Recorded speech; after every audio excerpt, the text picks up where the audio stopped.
తూర్పు నియోజకవర్గం నుంచి టీడీపీ నుంచి గద్దె రామ్మోహన్ రావు గారు పోటీ చేస్తున్నారు, వైసీపీ నుంచి దేవినేని అవినాష్ గారు పోటీ చేస్తున్నారు. ఎవరిని గెలిపించుకుంటారు, ఎవరు గెలిచే అవకాశం ఉందండి? ఈ రెట్లు అవినాష్ బాబు గారే గ్యారంటీ గెలుస్తారు. గ్యారంటీ గెలిస్తే మాకు అన్ని సౌకర్యాలు కానీ చిన్న విషయమైనా పెద్ద విషయమైనా ఎనీ టైం ఆఫీస్ కాడ ఏ వెళ్ళి పని అయినా తొందరలో చేస్తాడు. ఆయన ఒక ఫోన్ కొడితే ఏ ఆఫీసులైనా మామూలు మాకు ఆ పని తీరా అవుద్ది.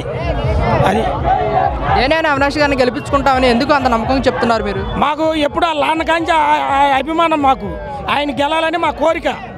ఆయన గెలిస్తే తూర్పు నియోజకవర్గం ప్రతి రోడ్డు కానీ ప్రతి ఏరియా కానీ ప్రతి పైప్ లైన్ కానీ డ్రైనేజ్ కానీ ఇమ్మీడియట్గా మాకు పని అవుతుంది. దానివల్ల మాకు అవినాష్ బాబు గెలాలి. గద్దె రామ్మోహన్ రావు గారు 2 సార్లు గెలిచి పోటీ చేశారు. ఆయన గెలిచిన తర్వాత ఎలాంటి మీతో ఎలా ఉన్నారు, ఎలాంటి అభివృద్ధి కార్యక్రమాలు చేశారు? ఆయన అభివృద్ధి రోడ్లు పెద్దగా ఏం చేయలేదు. ఏదో మామూలుగా బళ్ళు ఇల్లు అన్నీ 50 కాయలోళ్ళకి గీలోళ్ళకి ఇచ్చేవారు. ఆయన వల్ల మాకేం ఉపకారం జరగలేదు. అభివృద్ధి ఈయన వచ్చిన తర్వాత మా ఏరియా బంగారం చేశాడు. గులామదిన 6వ డివిజన్ మారుతి నగర్, అది మేము ఉండేది 6వ డివిజన్లో.